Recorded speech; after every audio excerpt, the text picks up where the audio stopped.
Merci beaucoup Jean-Luc pour cette introduction. Effectivement, je vais vous parler des exoplanètes et donc de cette extravagante pluralité des mondes. Vous savez qu'on a découvert près de 4000 exoplanètes depuis 1995. En fait, 92, on en parlera un petit peu plus au moment de la conférence. Extravagante parce qu'on a découvert évidemment des planètes de tout ordre, avec une variété qu'on n'osait pas imaginer, et c'est un petit peu ce que je vais essayer de vous raconter.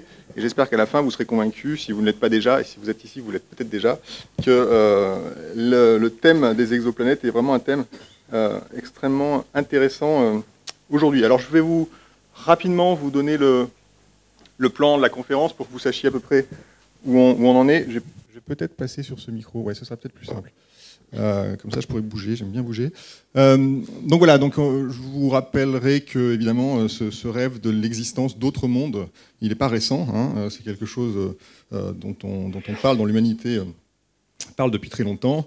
Je développerai un petit peu l'âge des découvertes, c'est le nôtre, c'est en ce moment l'âge des découvertes. On vit vraiment une époque incroyable de ce point de vue-là. Et puis, évidemment, on pourra, à la lueur de ce qu'on aura raconté avant, s'interroger à nouveau sur cette grande question. Sommes-nous seuls dans l'univers? Alors évidemment, ce titre, l'extravagante pluralité des mondes, est une référence directe à Fontenelle. Vous avez peut-être lu, et si vous ne l'avez pas fait, je vous engage vraiment à le faire, les Entretiens sur la pluralité des mondes. C'est un ouvrage de 1686 dans lequel Fontenelle essaye, donc au milieu du XVIIe siècle, de vulgariser un petit peu la science de son époque. Alors on est donc dans le siècle de Louis XIV. Il écrit des choses incroyables. Évidemment, notre Soleil a des planètes qui l'éclairent. Pourquoi chaque étoile fixe n'en aurait-elle pas qu'elle l'éclairerait? Donc une question posée à la marquise de G, 3 petites étoiles, on ne la connaît pas, elle n'est pas nommée, qui est son interlocutrice dans ses entretiens. Alors Fontenelle, il veut vraiment rendre la science astronomique. En fait, on parle aujourd'hui de vulgarisation scientifique comme si, en fait, la science était aux mains de personnalités éclairées, savantes, et qu'il faudrait la vulgariser, donc la répandre dans le bon peuple. C'est une conception un peu paternaliste. À cette époque-là, on est complètement dans une démarche qui est inverse. À cette époque-là, la science est vraiment pas considérée comme une activité intéressante, importante. Dans la noblesse du siècle de Louis XIV, en fait, on ne s'intéresse pas à ces choses-là. C'est trop technique, ça paraît vraiment... pour la noblesse de cette époque, finalement, l'astronomie, la technique, les lunettes astronomiques, c'est pas très éloigné d'un travail de sabotier, d'artisanat. C'est pas quelque chose qui intéresse du tout la noblesse à cette époque-là. Et Fontenelle, lui, entreprend de rendre cette science astronomique digne, d'une certaine manière, de l'attention des mondains, d'où cette astuce qui consiste à mettre en scène un dialogue scientifique et galant avec une marquise très vive et qui pose des questions tout à fait pertinentes. Alors, cet ouvrage est une synthèse des conceptions astronomiques de son époque, notamment, évidemment, l'idée qu'il existerait peut-être d'autres planètes autour d'autres étoiles. C'est une question qu'on se pose très sérieusement à cette époque-là. Il est totalement faux sur le plan de la physique. C'est-à-dire qu'à cette époque-là, Fontenelle explique la formation des systèmes par des tourbillons, c'est le modèle de Descartes. Et en fait, dès 1687, donc l'année suivante, Newton publie ses principes mathématiques de la philosophie naturelle dans lesquels il décrit la loi de la gravitation et la physique finalement qui tient les planètes ensemble autour du Soleil, elle est décrite par Newton l'année suivante. Donc cet ouvrage, il est très très rapidement obsolète sur le plan de la physique. En revanche, sur le plan de la cosmologie, de l'image du monde que l'on se fait au milieu, à la fin du XVIIe siècle, il est parfaitement fidèle. Alors cette image, quelle est-elle ? On va faire un petit retour en arrière. Évidemment, vous savez qu'en 1543, donc 150 ans plus tôt, Copernic publie son ouvrage phare des révolutions des orbes célestes, dans lequel il explique et il démontre, aussi bien que possible à cette époque-là, que la Terre tourne autour du Soleil et non l'inverse. Alors, le contexte est très intéressant. Pourquoi cette idée surgit comme ça en 1543 ? Alors, on est à la fin de la Renaissance artistique, on est en pleine Renaissance, au début de la Renaissance scientifique. Le Soleil reprend une importance importante parce qu'on commence à relire ou à traduire des auteurs grecs oubliés, et pour certains, le soleil avait une place vraiment importante. Il y a une notion de feu central qui ressurgit, que Copernic sans doute utilise, enfin en tout cas il est sensible à ces thèmes-là. Pour certains historiens des sciences, le développement de cette nouvelle cosmologie dans laquelle la Terre est décentrée finalement du centre de l'univers, serait lié aussi, c'est intéressant, je vous le dis juste pour une petite note, serait lié aussi au développement de la perspective en peinture. À cette époque-là, en Italie, les perspectivistes commencent à travailler avec la perspective. On découvre la perspective, les lois de la perspective, on les utilise beaucoup en peinture. Copernic a fait ses classes en Italie. On le présente souvent évidemment comme le chanoine de Formborg, donc dans le nord de la Pologne, comme quelqu'un d'isolé, éloigné sur les bords de la Baltique, mais il a quand même vécu une bonne quinzaine d'années en Italie, étudiant à Bologne. Il a traversé vraiment tous les foyers intellectuels et artistiques de l'Italie de cette époque-là. D'ailleurs, il rentre en Pologne avec difficulté. Il serait bien resté en Italie, semble-t-il. Et en tout cas, voilà, toute cette idée qui consiste à dire que la façon dont on regarde un tableau peut changer la façon dont il nous apparaît, pourrait aussi, c'est une hypothèse, hein, c'est très débattu d'ailleurs parmi les historiens des sciences, mais pourrait aussi avoir joué un rôle dans le décentrement de la Terre. Toujours est-il que vous savez que c'est une idée qui sent le soufre. Hein, elle s'oppose complètement, cette idée que le Soleil est au centre de l'univers et pas la Terre. Elle s'oppose aux écrits sacrés. Il y a notamment un passage de la Bible, le miracle de Josué, qui est très utilisé à l'époque pour contredire Copernic.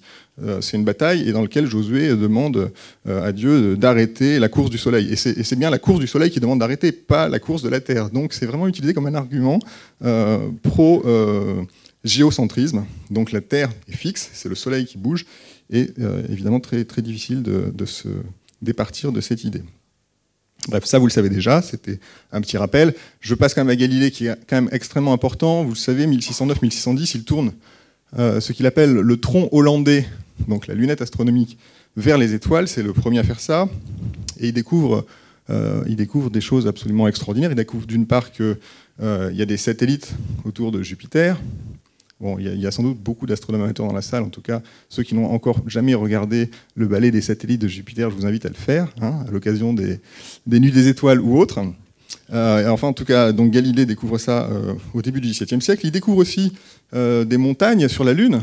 Donc c'est la petite représentation où il montre qu'effectivement, les ombres qu'on perçoit sur la Lune, à la lumière de la lunette astronomique, eh bien, il les interprète comme étant des montagnes. Le Soleil se lève, les ombres portées rétrécissent, et donc il semblerait que la Lune soit déjà un autre monde, semblable en partie en tout cas à la Terre. Et puis il découvre aussi, troisième chose très importante, en tournant la lunette vers la Voie lactée, qui est donc cette écharpe blanche, il découvre qu'il y a des étoiles derrière les étoiles. Et qu'à chaque fois qu'il pointe son engin vers une étoile, qu'il voit à l'œil nu, eh bien, il en voit d'autres derrière. Et donc, d'une certaine manière, l'univers tout d'un coup prend une dimension très, très, très importante. Les choses sont beaucoup plus vastes qu'on ne le pensait. Et ces trois faits, l'idée que d'abord, il y a des satellites autour de Jupiter, ça veut dire qu'il y a un centre de rotation différent de la Terre. Hein, ça, c'est quand même très important. C'est la première fois qu'on observe que des petites planètes, hein, donc les satellites de Jupiter, tournent autour d'un corps qui n'est pas la Terre. Donc ça, c'est première preuve que vraiment la Terre pourrait ne pas être au centre. L'idée que la Lune a des montagnes, donc c'est déjà cette idée qu'il y a peut-être déjà un autre monde. Troisième idée, il y a des étoiles derrière les étoiles. L'univers est beaucoup plus vaste qu'on l'imaginait. Et ces trois découvertes, si vous les mettez ensemble, elles rendent beaucoup plus crédible l'idée de la pluralité des mondes. Donc c'est une époque très importante. Pour autant, vous le savez, en 1600, Giordano Bruno, il est brûlé à Rome pour avoir défendu cette idée. C'est avant encore les découvertes de Galilée. Et puis Galilée, il devra abjurer. Et donc c'est quand même une idée qui s'en souffre, au sens propre comme au sens figuré. Alors, en réalité, voilà, je voulais quand même vous dire que c'était une renaissance. Il faut quand même faire un petit détour vers l'histoire des sciences. Épicure, dans sa lettre à Hérodote, donc on est quand même 3e siècle avant Jésus-Christ, c'est un des philosophes qui explique très clairement que pour lui, il n'y a rien qui fasse obstacle à l'infinité des mondes. Donc c'est pas une idée comme ça qui sort du chapeau à la Renaissance. elle était déjà défendue par certains philosophes dans l'Antiquité. Pythagore aussi défendait cette idée, et plus tard Lucrèce, on le verra, mais pas Aristote. Et Aristote, vous le savez, il a eu un rôle essentiel, il y a une synthèse entre la philosophie d'Aristote et plus tard la théologie chrétienne qui s'est faite et qui a un petit peu figé notre conception du monde pour plusieurs siècles. Donc c'est la conception aristotélicienne du monde qui l'a emporté. Et Aristote, c'était... donc pour lui, évidemment, la Terre était au centre de l'univers, mais il avait des raisons non seulement cosmologiques, mais des raisons physiques. C'est-à-dire que la physique d'Aristote, elle décrit pourquoi la Terre doit être au centre du Soleil, et il explique pourquoi les objets tombent. Il a une théorie physique très importante, qui est partagée par tous ses successeurs. Copernic, quand il décentre la Terre du centre de l'univers, très bien, il arrive à expliquer un petit peu mieux certains mouvements, encore que pas tous, parce qu'il croit toujours, lui, que les orbites sont circulaires. Il n'a pas encore découvert l'ellipticité des orbites planétaires, et donc il y a des tas de choses qu'il n'arrive pas à expliquer. Mais bon an, mal an, il a des arguments pour défendre cette idée que la Terre n'est pas au centre de l'univers. Par contre, au niveau de la physique, toute la physique que Aristote a développée, et qui est la physique qu'on enseigne encore à l'époque de Copernic, elle est mise à bas. Et Copernic n'a rien pour remplacer cette physique d'Aristote, et c'est une des raisons d'ailleurs pour lesquelles son hypothèse mettra du temps à s'imposer parmi les scientifiques, on veut dire, les astronomes, les érudits de l'époque. Bon, ça c'était une petite parenthèse pour vous dire que voilà, cette idée de pluralité des mondes remonte à loin. Je passe très rapidement. Bon, je reviens sur Galilée, voilà. Je passe très rapidement. Donc, après Galilée, évidemment, qui a découvert que l'univers était beaucoup plus grand, une des grandes questions que se pose l'astronome, c'est d'accord, grand jusqu'à quel point? Et ça va occuper pendant plusieurs siècles les astronomes. Les étoiles, à quelle distance sont-elles? Donc ça, c'est quelque chose qui va occuper beaucoup les astronomes. C'est Friedrich Wilhelm Bessel, qui est représenté ici, qui va mesurer pour la première fois la distance d'une étoile. Et il fait ça en... j'ai plus la date exacte, c'est au 1838. Ouais, c'est en 1838, donc c'est quand même très longtemps après les observations de Galilée. Et ce qui est très drôle, c'est qu'on réalise donc à cette époque-là que oui, l'univers est vaste, beaucoup plus vaste qu'on l'imagine, et s'il y a des autres mondes, ils sont extrêmement lointains. En 1880, je vais vous citer Flammarion, à propos de la découverte de l'étoile la plus proche du Soleil. Donc à cette époque-là, c'était Alpha du Centaure.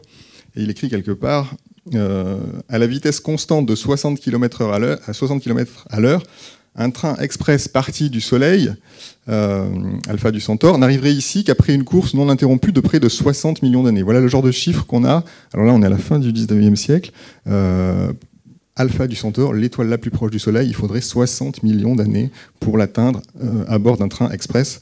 Imaginez-vous qui voyage à 60 km/h. Donc, les autres mondes, ils existent peut-être, mais en tout cas, ils sont loin, et à cette époque-là, on est tout à fait convaincu que les atteindre sera très difficile. Je passe très rapidement sur les développements.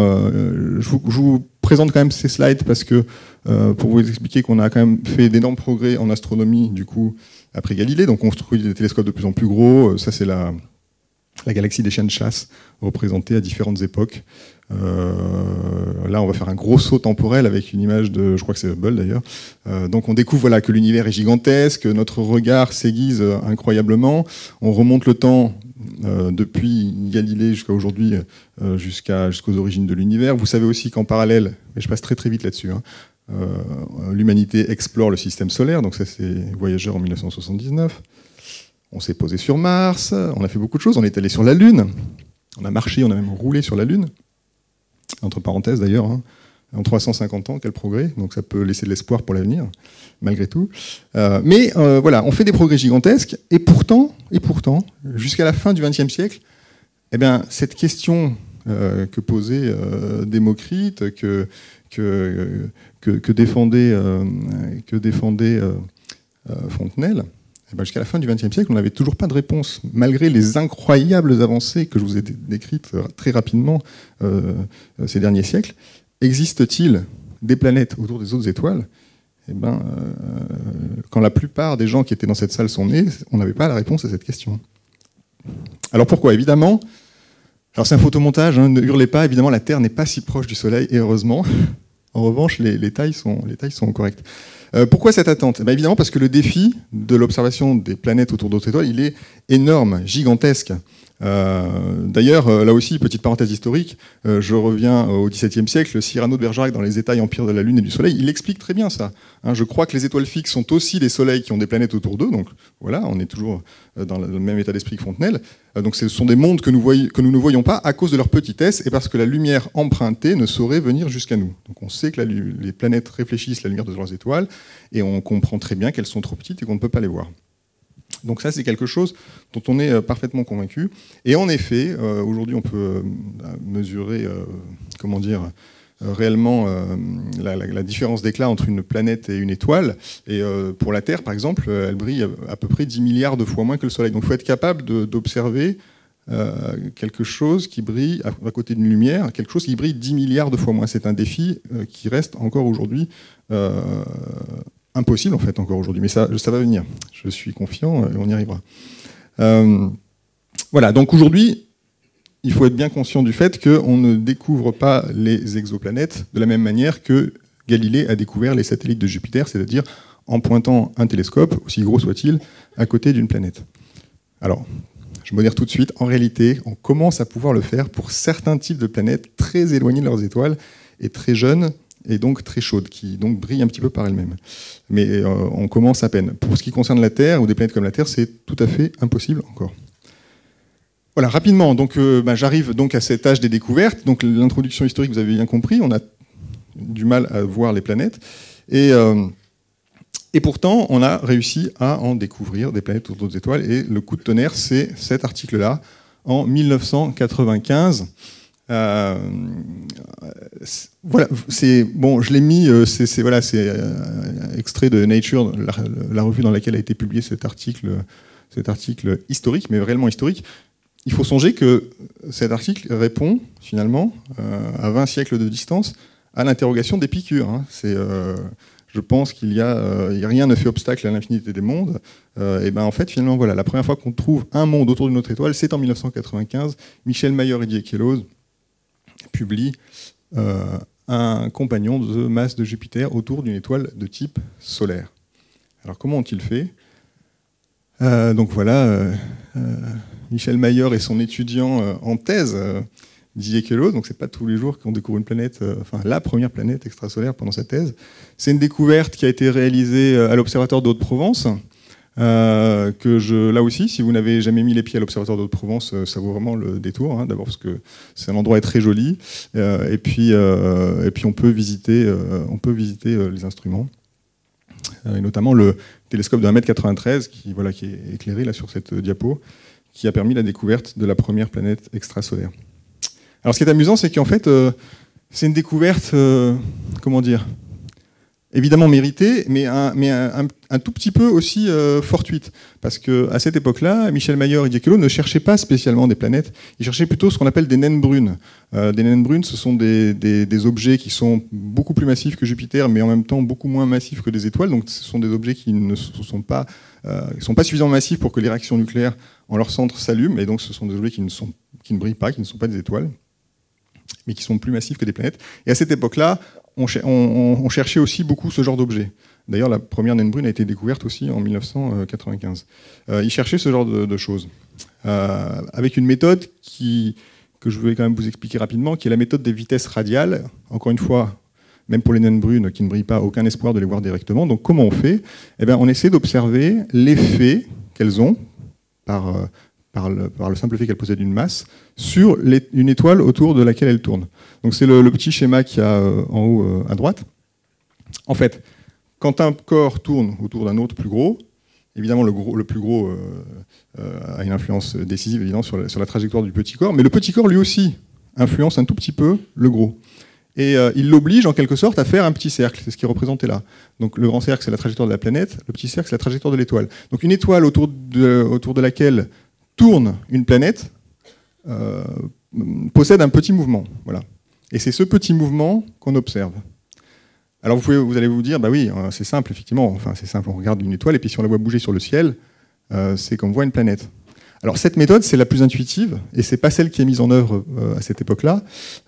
Aujourd'hui, il y a un satellite qui s'appelle Gaia qui observe ça, mais à cette époque-là, on ne sait pas encore mesurer le petit déplacement sur le ciel qui est vraiment minuscule. En revanche, étrangement, ça peut paraître étrange, mais on sait parfaitement bien mesurer le déplacement par rapport à notre ligne de visée. C'est-à-dire qu'on sait très bien observer un mouvement d'aller-retour d'une étoile.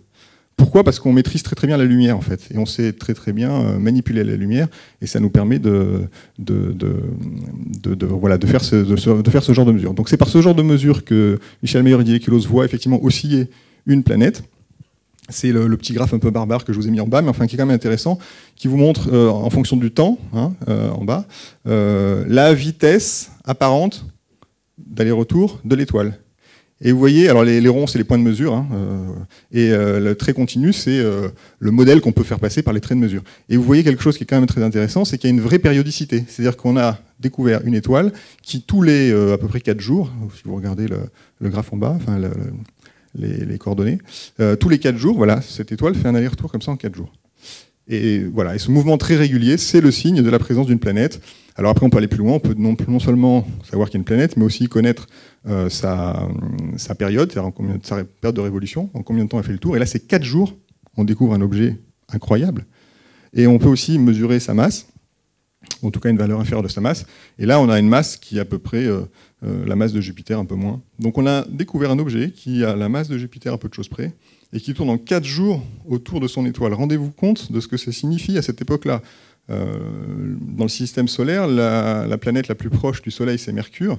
Elle tourne en 88 jours. Et là, on a une planète qui tourne en 4 jours, et qui n'est pas Mercure, qui est plutôt un Jupiter. Donc c'est quelque chose qui est vraiment absolument étonnant, et assez peu d'ailleurs. Ça n'est pas tout de suite, considéré comme une découverte. Il y a un gros intérêt, mais quand même, il faut qu'une équipe concurrente américaine qui cherchait aussi des planètes valide cette découverte, en l'observant aussi à son tour, pour que finalement les gens se disent bah ouais, finalement cet objet étrange existe, qui n'était pas du tout anticipé. Là, je vous ai fait juste un petit schéma qui est issu de Exoplanète. Donc c'est une peinture de Manchu qui montre comment on peut se représenter cet objet. Alors là, on observe la face obscure à droite, la face obscure de 51 Pég B, parce que oui, j'ai oublié de le dire, mais on l'a découvert dans la constellation de Pégase, autour de l'étoile 51 Pégasi, donc on l'appelle 51 Pégasi B. Et là, c'est sa face obscure. Pour des raisons dynamiques, cette planète présente toujours la même face à son étoile, comme la Lune présente toujours la même face à la Terre. Donc elle a une face qui est perpétuellement éclairée, et elle tourne à 1,5 million ou 2 millions de kilomètres de son étoile, donc il fait très très chaud. Elle a une face perpétuellement obscure. Et compte tenu de sa masse, elle est très certainement gazeuse. Du coup, il est très, très probable, même certain, qu'il y a des grands courants des vents gigantesques sur cette planète qui font circuler l'énergie de la face chaude vers la face froide. Donc c'est ce qu'on a un peu essayé de représenter. Comme il fait certainement très très chaud, on peut imaginer des gaz portés à des températures de plusieurs milliers de degrés,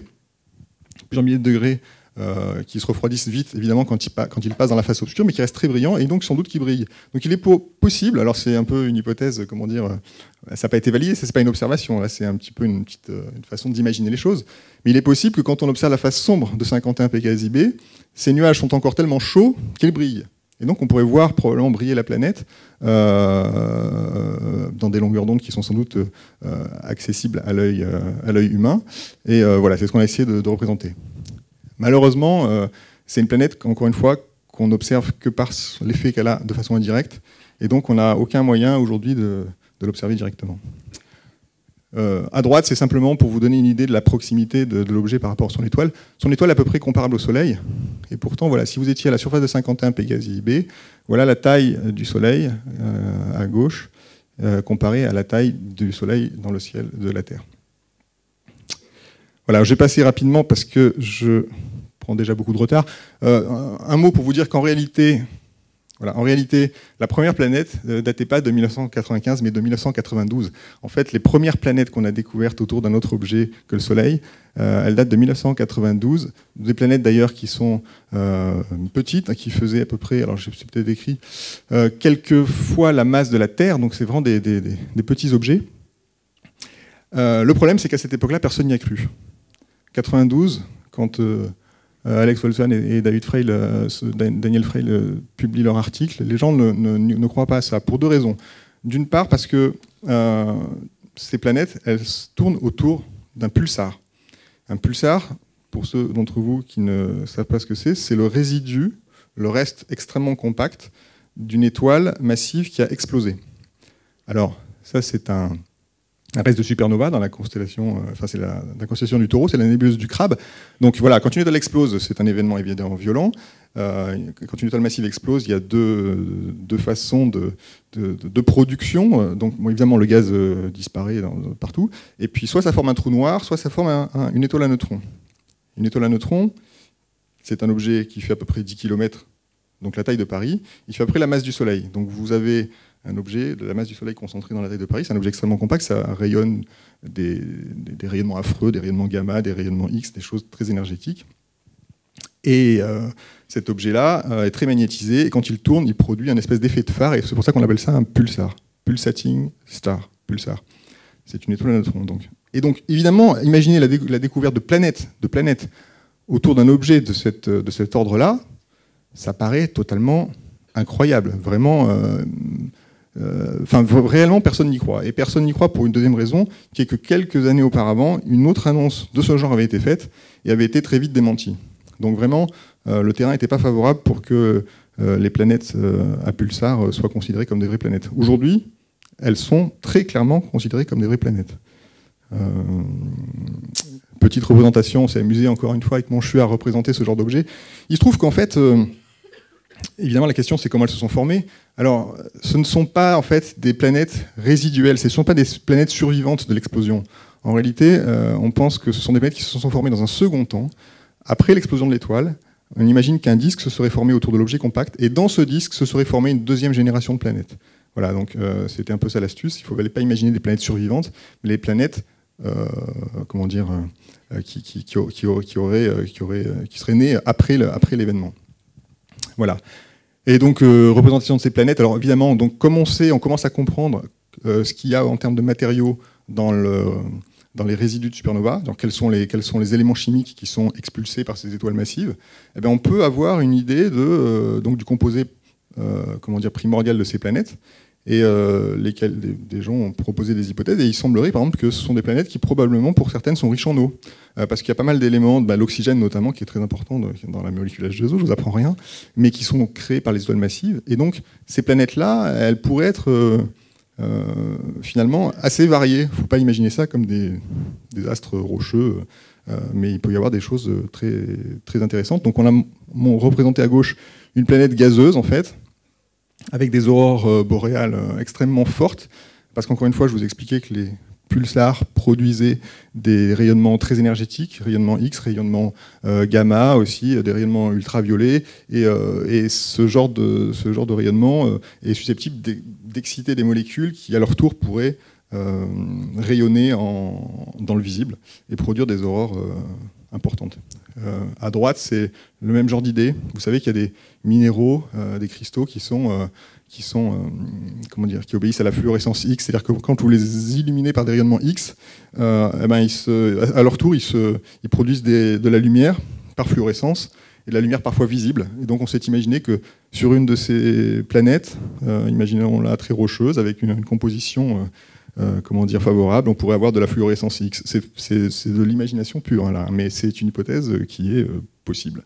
Et tant qu'on n'y sera pas allé, je ne démordrai pas de ces deux représentations de ces planètes extrasolaires.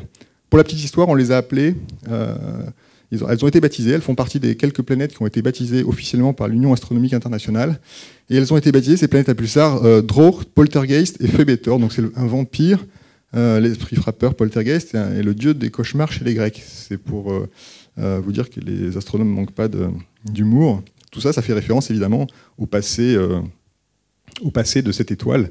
Le pulsar d'ailleurs a été rebaptisé Lich, je crois. C'est un sorcier mort-vivant pour les lecteurs de fantasy. Je ne suis pas lecteur de fantasy, mais voilà, la généalogie de ces planètes. Donc tout ça pour vous dire que dès le départ, c'était très très étrange et très difficile à comprendre, une grande variété des choses qui ne ressemblent pas du tout à ce qu'on a dans le système solaire.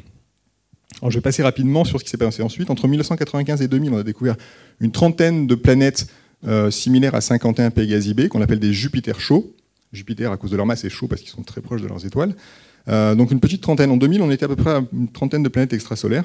Et puis en 2000, soudain, une équipe américaine annonce avoir détecté le transit d'une de ces planètes. Et ça, c'est une deuxième étape très importante dans la découverte des planètes extrasolaires. Alors un transit, bon, c'est quoi, vous le savez? Ça, c'est le transit de Vénus en 2004. Un transit, c'est quoi? C'est le passage d'une planète devant le disque de son étoile. Voilà. Et on essaie de regarder si, quand on regarde une étoile lointaine, on n'est pas capable d'observer ce genre de choses. Alors comment ça se passe? Voilà. C'est donc la deuxième grande méthode de découverte des planètes extrasolaires. On a vu la première qui est la méthode des vitesses radiales. La deuxième, c'est la méthode des transits. On essaye de regarder la baisse d'éclat apparente d'une étoile qui serait liée au passage d'un objet devant elle. Donc en haut, vous avez la trajectoire d'une planète. Et juste en dessous, la variation de la luminosité de l'étoile. Donc, quand la planète est loin du disque de l'étoile, évidemment, l'étoile a un éclat à peu près constant, à peu près. On va passer à ce qui est en dessous après. Et quand la planète passe devant l'étoile, eh bien, évidemment, l'étoile, elle est légèrement obscurcie. Mais quand je dis légèrement, c'est vraiment très légèrement. Jupiter qui passe devant le Soleil, c'est un obscurcissement de 1%. Donc il faut être capable de mesurer, là pour le coup, très finement, l'éclat d'une étoile et ses variations à 1% près. Et si cette baisse d'éclat, vous la voyez là encore de façon périodique, elle se reproduit tous les X jours, X mois, et bien là, vous pouvez vous dire, tiens, là j'ai découvert un objet en orbite autour d'une étoile, et il n'y a pas beaucoup de candidats, et ce sont des planètes. En dessous, je vous ai mis, en haut c'est la théorie, et en bas c'est la pratique, c'est les données réelles de l'éclat de l'étoile qui s'appelle HD 209 458. Peu importe, c'est la première planète sur laquelle on a observé un transit. Alors vous voyez que le fond, évidemment, c'est pas si plat que ça, c'est pas aussi beau que dans la théorie. Donc le fond est un peu compliqué. Pourquoi? Parce qu'il y a des taches solaires il y a des taches sur les étoiles, il y en a sur le Soleil, donc l'éclat est jamais vraiment constant. En revanche, ce qui se voit de façon très très nette, c'est que là on a vraiment une baisse d'éclat systématique. Alors c'est à peu près, vous voyez, un peu moins de 2%. On est à 100, on est à 98. Et on a une baisse d'éclat systématique périodique. Et ça, c'est vraiment le signe du passage d'une étoile. Alors cette méthode, elle est très intéressante, d'une part parce que elle offre une nouvelle manière de découvrir des planètes, et d'autre part parce que quand on la combine à la précédente, la méthode des vitesses radiales, eh ben, elle donne un autre type d'information. Ce que vous pouvez mesurer là, c'est le rapport entre la taille de la planète et la taille de l'étoile. D'accord? Si vous avez une baisse d'éclat d'1%, simplement vous avez 1% du disque qui est masqué. Alors la taille de l'étoile, on arrive à les estimer par d'autres méthodes que je ne vais pas développer, mais connaissant la taille de l'étoile et connaissant la baisse d'éclat, vous pouvez en déduire la taille de la planète. Et ça, c'est une information extrêmement intéressante que ne donne pas la méthode des vitesses radiales. Elle ne permet d'obtenir que la masse. Voilà. Donc quand sur une étoile, vous êtes capable d'observer une planète par cette méthode-là, et aussi par la méthode des vitesses radiales, et pour plusieurs planètes aujourd'hui c'est possible, et bien vous avez deux informations, la masse et la taille. Et à partir de ces deux informations, vous commencez à faire de la physique, parce que vous commencez à voir la densité de l'objet que vous observez. Jusqu'à présent, vous n'aviez aucune... Quand vous n'avez que la masse, bon, vous vous doutez bien qu'un objet qui fait la masse de Jupiter ne peut pas être rocheux. Il y a pour des raisons physiques qui font que c'est pas possible. Mais en fait, quand même, entre se dire que tiens, ça ne devrait pas exister, et puis avoir une mesure qui permet de calculer la densité moyenne, et donc de dire, bah oui, c'est une planète rocheuse ou c'est une planète gazeuse, c'est autre chose. Vous savez, par exemple, que Saturne a une densité inférieure à la densité de l'eau. Si vous posiez Saturne sur un océan, elle flotterait. La Terre, par contre, elle est 5 fois et demi plus dense que l'eau. Voilà, et on a bien une différence entre les planètes rocheuses et les planètes gazeuses. Donc voilà pour un événement extrêmement important en 2000. HD 209 458b qu'on a beaucoup étudié. Ça, c'est une représentation, une tentative. Il se trouve qu'elle a elle est très étudiée, elle a 153 années-lumière, et il se trouve qu'on a découvert en 2003, grâce au télescope spatial Hubble, une équipe française d'ailleurs, de l'Institut d'astrophysique de Paris, qu'elle perdait à peu près 10 000 tonnes d'hydrogène par seconde. C'est une planète qui, en quelque sorte, s'évapore. Alors, 10 000 tonnes par seconde, ça paraît énorme, mais pour un objet de cette masse et de cette taille, c'est pas grand-chose.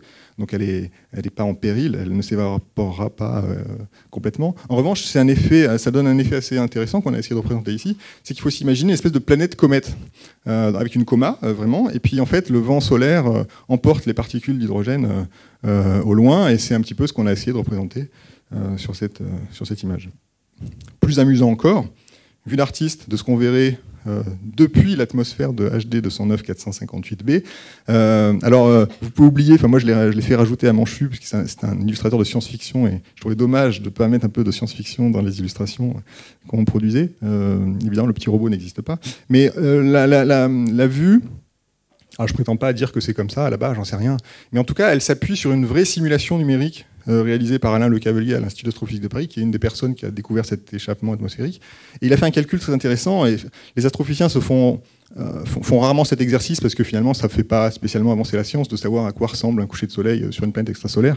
Mais lui, il l'a fait, et compte tenu des éléments chimiques qu'on a découverts dans cette planète, il y a de l'hydrogène, il y a du sodium, et puis probablement des oxydes de vanadium, du zirconium, des choses assez étranges, du titane.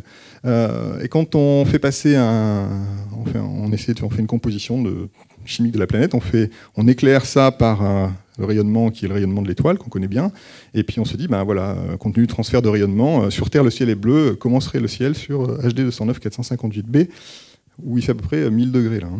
Et ben voilà, ça ressemble à ça. Donc ça c'est une peinture, mais à partir d'une simulation numérique dans laquelle, effectivement, Alain Lecavelier avait fait ce travail, et on arrive à un ciel de cette couleur-là, étrange.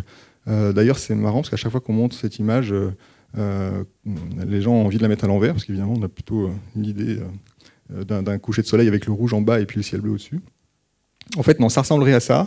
Et j'ai employé l'expression coucher de soleil, et c'est un petit peu un abus de langage, parce que, comme je vous l'ai dit, je ne vous l'ai pas dit, mais comme pour le 451 Pégasi B, HD 209 458b, donc cette planète, est un Jupiter chaud, et elle aussi présente probablement toujours la même face à son étoile. Ça veut dire quoi? Ça veut dire que quand vous êtes sur la planète, si vous voyez l'étoile, elle ne bouge jamais. L'étoile est fixe. Et donc là, c'est un coucher de soleil, mais on s'est mis dans une région près du terminateur, dans lequel le soleil est très bas sur l'horizon, il y a de l'absorption atmosphérique.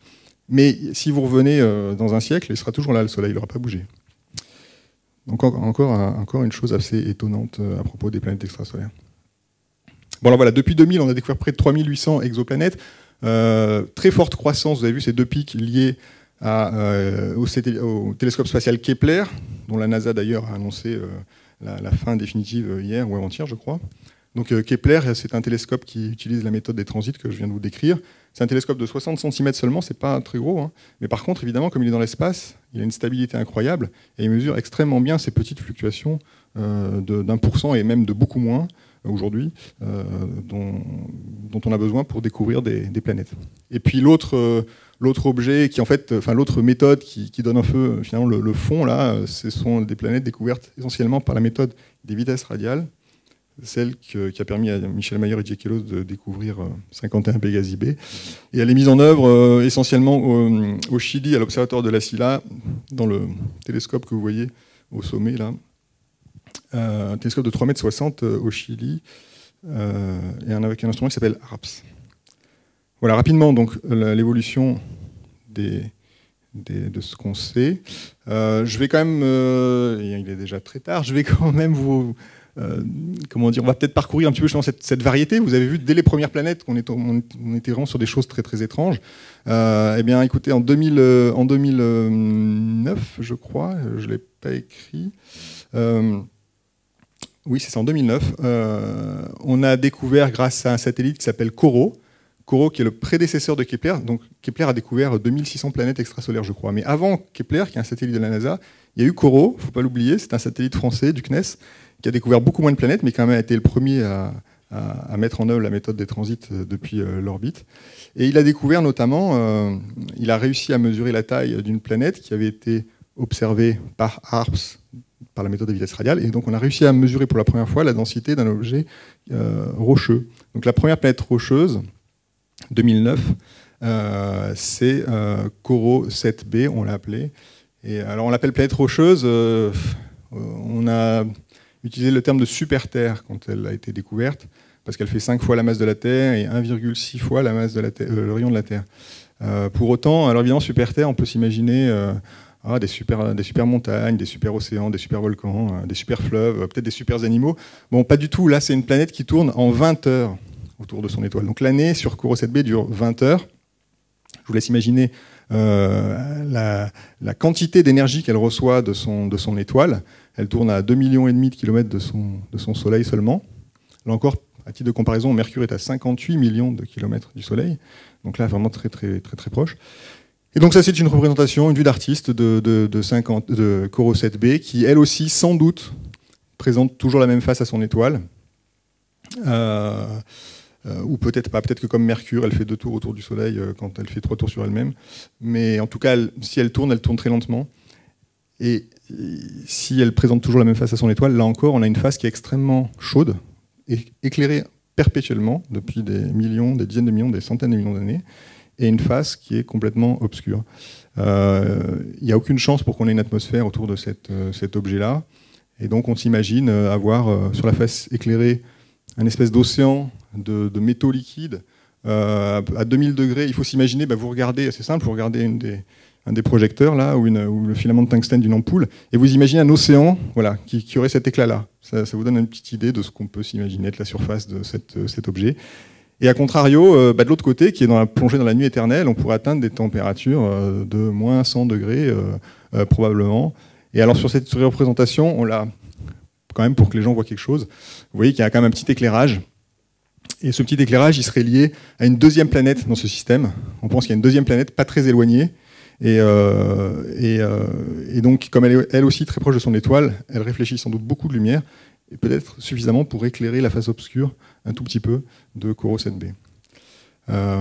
Bon, je passe rapidement sur les scénarios de formation. La seule chose que vous pouvez éventuellement retenir, c'est le troisième slide, enfin, tout à fait à droite. Il est possible, c'est une hypothèse et ce n'est pas démontré, que les Jupiters chauds, que je vous ai montré et dont certains s'évaporent, finalement donnent naissance à ces planètes qui sont très proches de leurs étoiles et qui seraient des résidus de géantes gazeuses. Une hypothèse, mais ça reste une hypothèse, c'est très très débattu. Une hypothèse est que Corot 7b serait le résidu d'une ancienne géante, un ancien Jupiter chaud qui se serait pratiquement complètement évaporé. Mais vous avez vu qu'il y a 2 autres hypothèses, donc je vous le signale en passant. Alors voilà, autres types de planètes qu'on a découvertes, des planètes flottantes. Alors ça, c'est quand même extrêmement intéressant. Là aussi, représentation d'une planète flottante très difficile, une planète qui n'est pas éclairée par une étoile, donc du noir sur fond noir, grosso modo. Donc là, on l'a mis sur fond de galaxie. Et on l'a représenté quand même, avec de la lumière quand même à sa surface, parce que c'est quand même assez intéressant. Celles qu'on connaît aujourd'hui sont des planètes assez massives, donc elles sont gazeuses, c'est très clair. On ne peut pas les observer encore, on ne peut pas savoir de quoi elles sont composées. Mais si ce sont des planètes gazeuses, on peut imaginer que, comme Jupiter, qui est un objet froid dans le système solaire, eh bien, les courants l'évolution de la masse nuageuse provoque des éclairs. Vous savez que Jupiter, ça c'est une observation maintenant très très bien documentée, et Saturne aussi d'ailleurs, sont des planètes sur lesquelles on observe des orages, il y a des éclairs.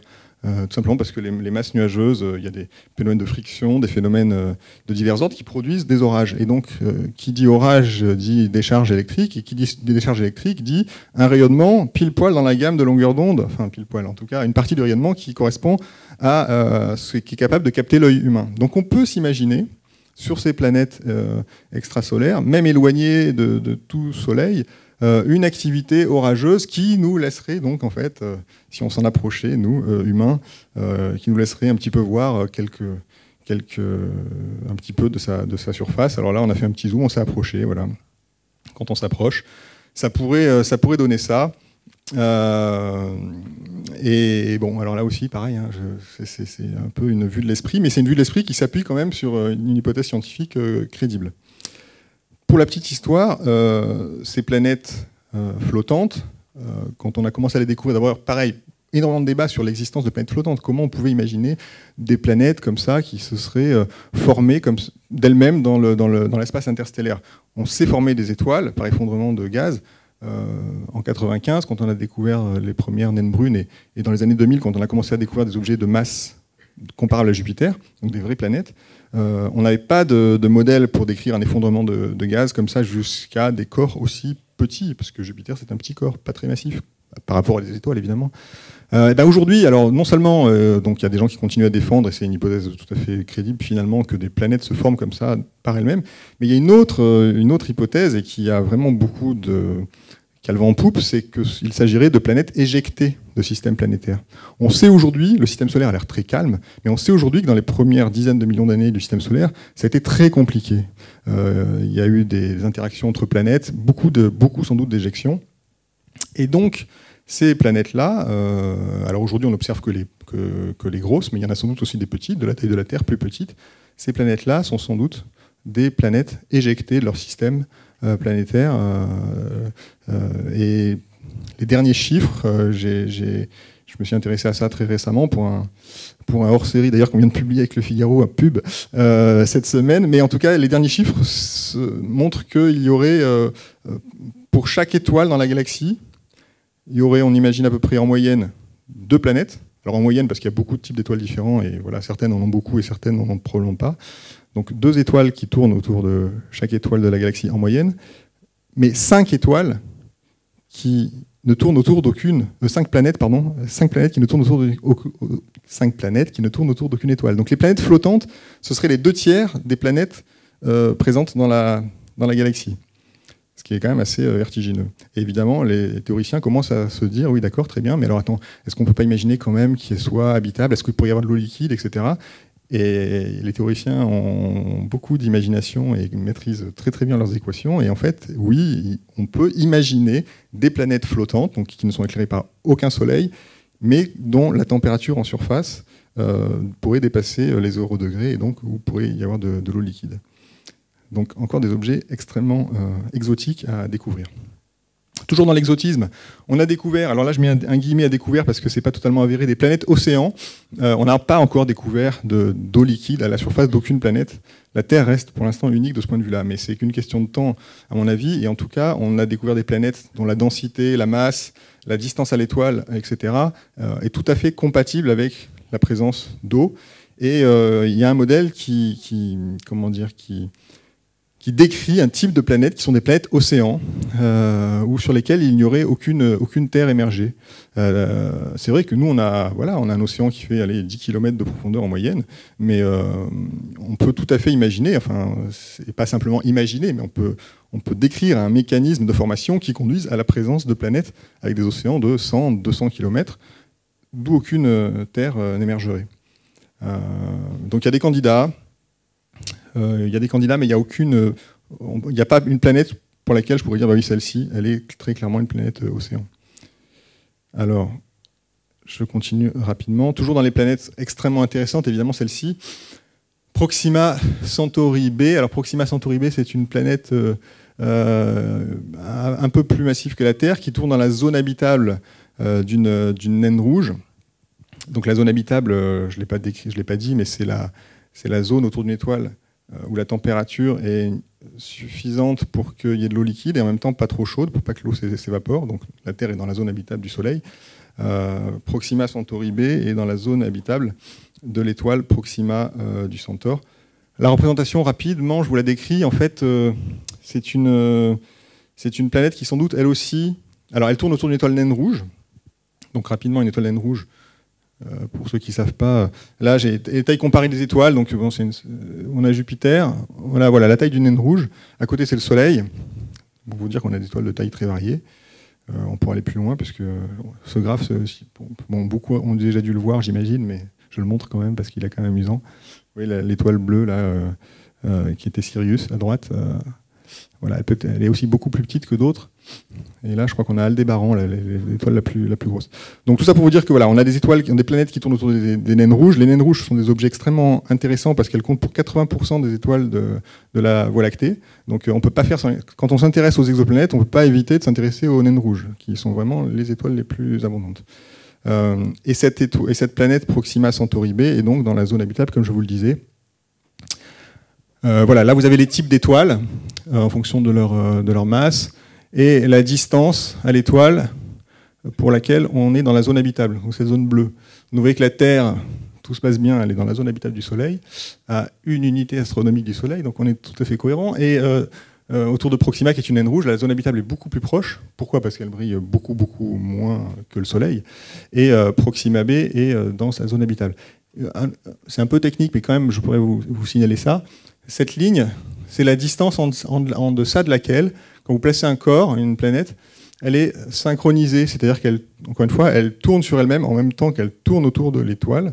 Et résultat des courses, elle présente toujours la même face à son étoile. Donc c'est vraiment toutes les planètes qui sont situées en dessous de cette distance, en fonction du type stellaire, sont des corps qui tournent en montrant toujours la même face à leur étoile. Alors je modère tout de suite parce que vous avez vu que Mercure est dans cette fameuse zone de synchronisation, et Mercure, elle ne présente pas toujours la même face, mais elle fait, alors je me trompe toujours, je crois qu'elle fait 2 tours autour du Soleil en même temps que 3 tours sur elle-même, à moins que ce ne soit l'inverse, mais en tout cas, elle tourne assez lentement. Ah oui, d'accord, je vais être chassé dans 5 minutes. Alors on va aller très très très très vite. On va aller vraiment très vite. Non, parce que j'ai encore 1h30 de présentation. Donc, je passe rapidement sur Proxima b quand même, mais elle est quand même extrêmement intéressante parce que c'est, encore une fois, Proxima du Centaure, c'est la plus proche étoile de la Terre, et donc c'est quand même assez extraordinaire, ou en tout cas, ça signifie quelque chose qu'elle possède une planète habitable. Ça signifie sans doute que les planètes habitables sont très très communes, puisque juste à côté, il y en a justement une, et il y en a une d'ailleurs qu'on imagine aller visiter. Et là, je vais rien dire là-dessus, mais tout à l'heure, il y aura une table ronde à 17h15, je crois, sur le Breakthrough Starshot, qui est un projet de voyage interstellaire vers Proxima du Centaure. Tant qu'à faire, on va quand même aller voir la plus proche. J'en dirai pas plus. Bon, c'est un projet de voile solaire, mais c'est quand même assez fascinant. Et c'est notre prochain objectif, quoi. On est allé sur la Lune, on veut aller sur Mars. Peut-être qu'un jour, on ira sur Proxima du Centaure. Qui sait? Je vais passer rapidement, malheureusement, du coup, sur TRAPPIST 1, mais c'est un système qu'on a découvert en 2016-2017 qui est extrêmement intéressant. On a découvert 7 planètes de la taille de la Terre autour d'une étoile naine rouge. Là, il y a un comparatif pour vous donner une idée de la taille du système. C'est un système qui est minuscule, comparé au système solaire. Ça, c'est une vue d'artiste qui vous montre ce qu'on pourrait voir dans un télescope avec les tailles. Là, c'est vraiment, on a essayé de faire un travail sérieux avec les tailles respectives qui sont réalistes. On s'est mis à la surface d'une de ces planètes et évidemment, on a choisi l'heure et la date et le lieu pour être dans un bel alignement. Voilà, on peut imaginer qu'on peut avoir ce genre de paysage sur TRAPPIST 1F, je crois, dans mon souvenir. Parce que le système est tellement compact que ces planètes qui sont de la taille de la Terre sont très proches les unes des autres. Bon, là, je passe rapidement, c'est complètement de la SF. Alors, sommes-nous seuls dans l'univers? Eh bien, écoutez, j'ai 2 minutes pour vous donner la réponse à cette question. Et en fait, je vais passer très, très, très rapidement, je suis un peu désolé, sur le fait que, bon, ça, c'est de l'histoire. Évidemment, c'est une question qu'on se pose depuis très longtemps. Je passe rapidement. Giordano Bruno s'est fait brûler pour avoir défendu cette idée-là. Kepler défend aussi cette idée dans un récit qu'il appelle Le Songe, qui est une espèce de récit de science-fiction où il met des habitants sur la Lune. Fontenelle, évidemment, j'en ai parlé. Voilà, ça c'est simplement John Herschel qui écrit en 1834 « Il faudrait avoir retiré bien peu de fruits de l'étude de l'astronomie pour ne pas voir dans le vaste et étonnant appareil qui nous entoure des séjours destinés à d'autres races d'êtres vivants. » Donc John Herschel, 1834, convaincu lui aussi de l'existence d'autres espèces vivantes, et jusqu'à Flammarion, évidemment, qui était un grand promoteur de cette idée-là. Ce que je veux vous dire avec cette diapo, c'est que voilà, pendant très longtemps, c'était une idée naturelle qui a été défendue par les philosophes et les savants, l'idée de la pluralité des mondes, d'une certaine manière coulée de source pour les gens qui s'intéressaient à l'univers. Et puis, il y a eu un basculement. Flammarion, d'ailleurs, il a été chassé de l'Observatoire de Paris pour un ouvrage qu'il a publié en 1862, je crois, où il défendait justement cette idée de la pluralité des mondes habités. Urbain Le Verrier, directeur de l'Observatoire de Paris, qui ne s'intéressait pas du tout à ces questions-là. D'ailleurs, il s'intéressait, à part la mécanique céleste, il ne s'intéressait pas beaucoup à la physique, même à ce qu'on va appeler plus tard l'astrophysique. Flammarion est chassé, et en fait, pour moi, c'est une espèce de rupture épistémologique à cette époque-là. Ces questions, la pluralité des mondes, sommes-nous seuls dans l'univers, quittent le champ scientifique. Alors, pour quelle raison, je ne sais pas. On peut imaginer qu'en physique, il y a beaucoup de choses à faire, hein, on découvre plein de choses, l'électromagnétisme, on fait beaucoup de progrès, il y a la relativité, enfin bon, il y a des tas de choses, et du coup, ces questions-là, sur lesquelles on n'a pas de prise, elles sont finalement évacuées et considérées comme pas sérieuses. Et ça dure plusieurs décennies, puisque 1970, Jacques Monod, qui a un prix Nobel de médecine, un grand biologiste français, à la fin de son essai « Le hasard et la nécessité », il raconte, voilà, l'homme sait enfin qu'il est seul dans l'univers. Donc l'homme sait enfin qu'il est seul. Donc c'est vraiment, voilà, on sait aujourd'hui, on est seul dans l'univers, dans l'immensité indifférente d'où il a émergé par hasard. Alors, je ne discuterai pas le par hasard, mais l'homme sait qu'il est seul, c'est quand même une phrase assez forte. Et ça représente à peu près le consensus scientifique à cette époque-là. Et pourtant, voilà, 2001, si vous avez lu Les Nouveaux Mondes du Cosmos, Michel Mayor, donc, qui est un très beau livre, je vous le recommande. Voilà, lui, Michel Mayor, 20 ans plus tard, il dit exactement l'inverse. À la lumière des connaissances actuelles, difficile d'imaginer que la Terre soit le seul havre de vie du cosmos.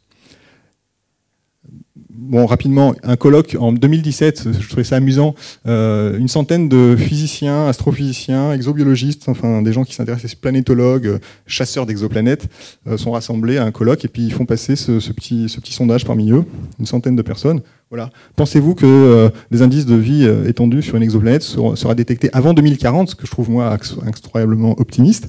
Eh bien, écoutez, c'est assez étonnant, mais 62% des scientifiques présents répondaient oui à cette question. Donc, pour vous donner une idée à quel point l'état d'esprit a complètement changé vis-à-vis de ce genre de questions-là.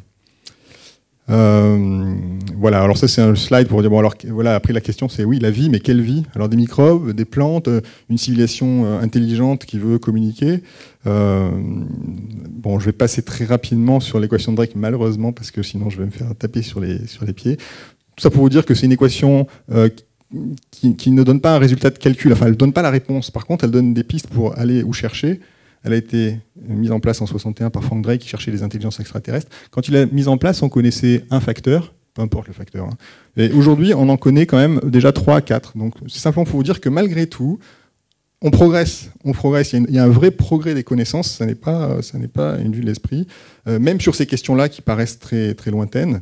Et on va progresser encore plus, évidemment, notamment avec le JWST qui sera lancé en mars 2021. Enfin là, je touche du bois, je ne sais pas quoi toucher parce que ça fait 3-4 fois que son lancement est reporté. Et donc un télescope de 6,50 m dans l'espace et bien sûr avec ce magnifique instrument aussi qui est l'ELT, 39 mètres de diamètre, en construction actuellement au Chili. Il y a des photos déjà qui commencent à circuler des fondations. Et c'est étonnant parce que depuis 1995, on a fait un pas gigantesque. Encore une fois, je vous ai montré un petit exemple de la variété des planètes découvertes. Mais il est pratiquement évident, enfin il est certain que dans les 20 ans qui vont arriver, on va connaître une révolution comparable. Donc c'est quelque chose qui est un domaine qui est en pleine expansion et qui n'a pas fini de nous étonner, de nous faire rêver et, je l'espère, de nous faire réfléchir. Et je termine sur cette diapo. Et je fais une petite dédicace pour ceux que ça intéresse au stand d'Axilon à 14 h. Merci à tous.